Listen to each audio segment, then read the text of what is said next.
ठाकुर वीरेंद्र प्रताप अपनी हवेली के अंदर चिंतित अवस्था में टहल रहा था कि तभी उसकी पत्नी रुक्मणी आकर उससे कहती है, क्या बात है, आपके चेहरे पर ये चिंता की लकीरें क्यों दिखाई दे रही हैं? रुक्मणी, तुम तो जानती हो कि हमारी हवेली में बरसों से मंजूलिका डायन का वास है, जिसने हमारे पूर्वजों का जीना हराम कर रखा था। आज अमावस की रात है, शाम के 6 बजने वाले हैं। मैं साधु महाराज का इंतजार कर रहा हूँ, जो अभी तक आए नहीं। समझ गई। हर वर्ष अमावस की रात को हमारी हवेली में अभिमंत्रित जल का छिड़काव किया जाता है। अभिमंत्रित जल के छिड़काव ने ही मंजूलिका डायन को उसके कमरे से बाहर आने से रोक रखा है। ठाकुर वीरेंद्र प्रताप ने इतना कहा ही था कि तभी वहाँ पर एक साधु आ पहुँचा। मुझे क्षमा करना ठाकुर, मुझे आने में देर हो गई। साधु के इतना कहते ही किसी स्त्री के गुर्राने की आवाज आई।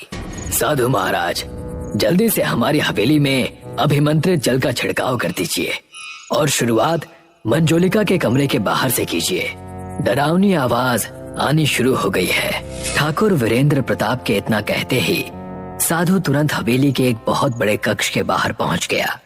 उसने जैसे ही अभिमंत्रित जल का छिड़काव किया, अचानक जल में आग लग गई। ये देखकर साधु की आंखों में डर झलकने लगा।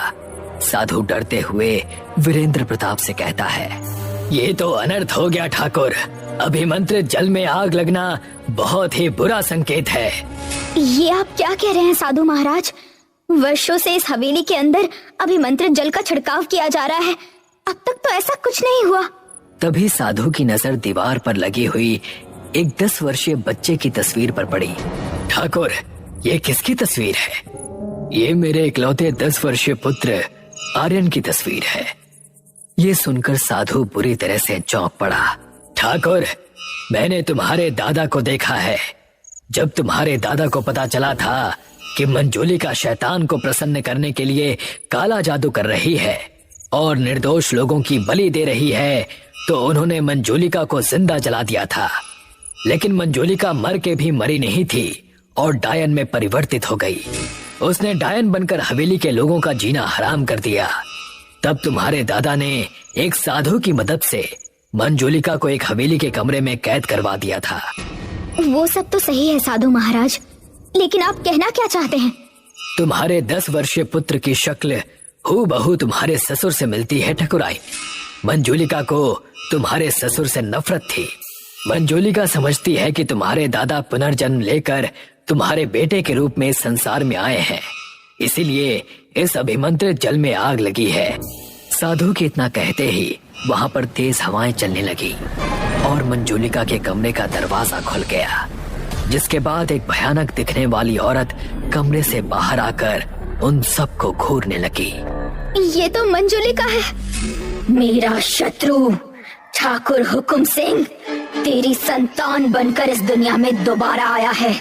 वो जब जब इस संसार में दोबारा आएगा, मैं उसे मारने के लिए वापस आऊंगी।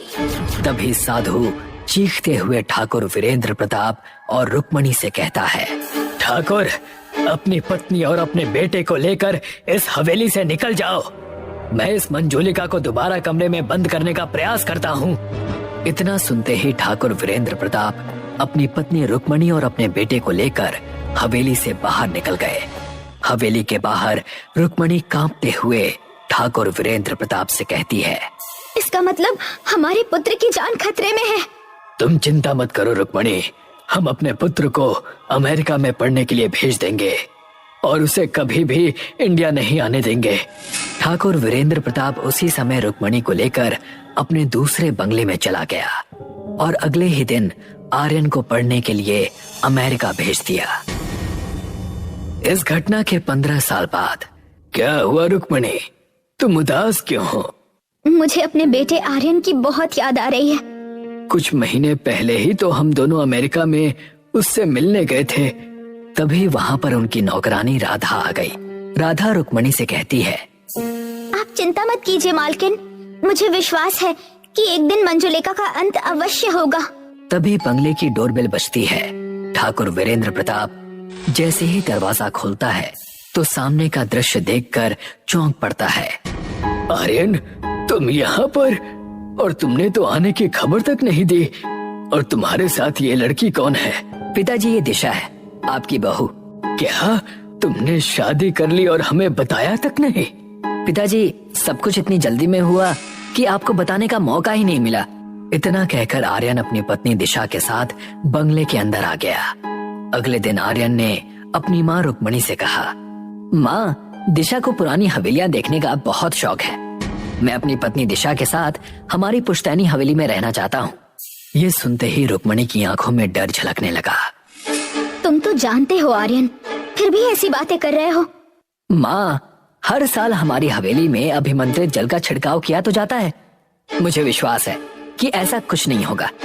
कुछ ही घंटे बाद आर्यन का परिवार अपनी पुश्तैनी हवेली के अंदर खड़ा था। रुक्मणी की नौकरानी राधा डरते हुए रुक्मणी से कहती है, मुझे तो इस हवेली में अजीब सा खौफ महसूस हो रहा है। बकवास बंद करो। इतना कहकर आर्यन अपनी पत्नी दिशा से कहता है, चलो दिशा, मैं तुम्हें हवेली दिखाता हूँ। आर्यन दिशा को हवेली दिखाने लगा।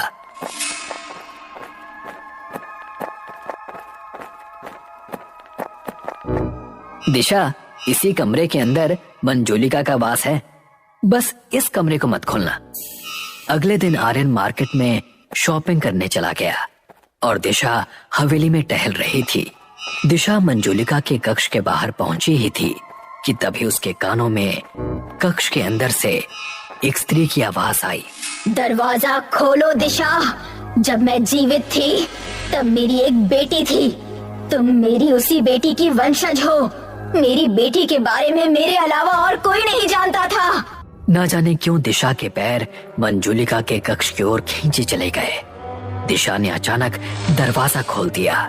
एक तेज हवा का झोंका दिशा के शरीर से टकराया और अचानक एक भयानक दिखने वाली स्त्री दिशा के सामने खड़ी थी।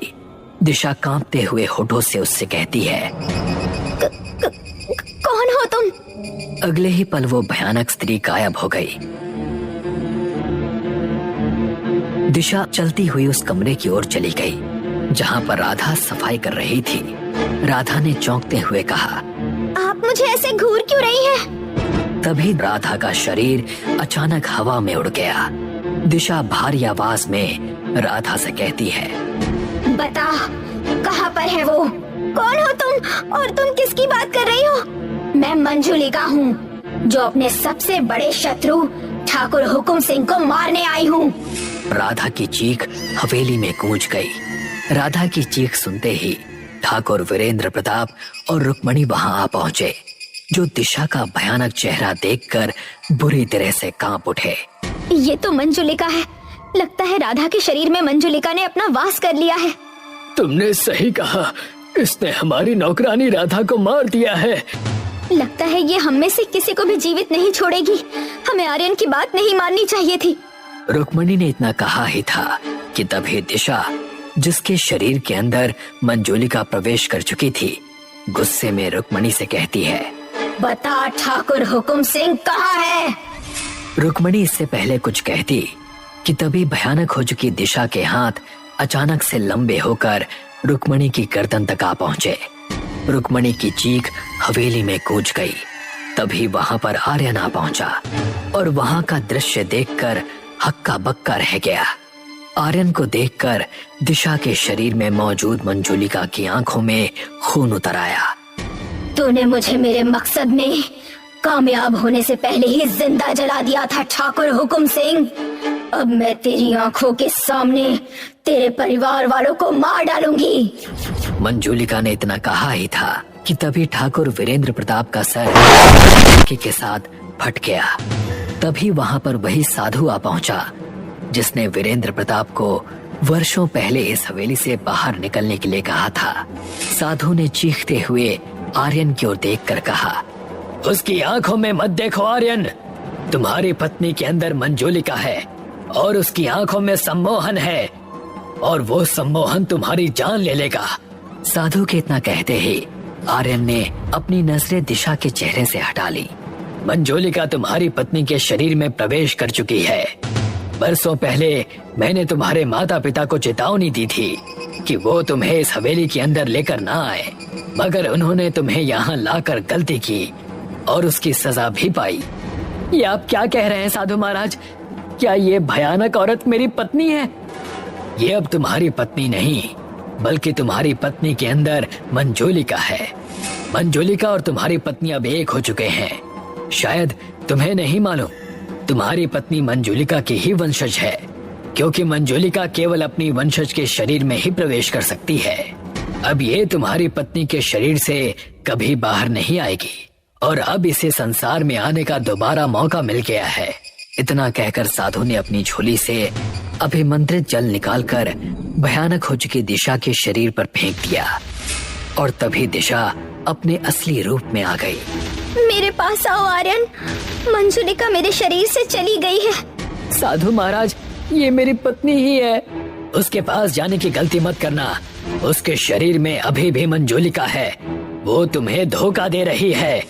कि तभी साधु ने अभिमंत्रित सिंदूर निकालकर दिशा के शरीर के ऊपर फेंक दिया। अचानक दिशा के शरीर में आग लग गई। साधु आर्यन को हवेली के बाहर ले आया और हवेली का दरवाजा बंद कर दिया। तभी आर्यन के कानों में एक भारी आवाज टकराई। तुम्हें वापस आना होगा, मैं तुम्हारा इंतजार करूंगी। साधु आर्यन से कहता है, तुम्हारी पत्नी तो उसी समय मर चुकी थी जिस समय मंजुलिका ने उसके शरीर में प्रवेश किया था। अपनी जिंदगी चाहते हो तो इस हवेली में अब दोबारा कदम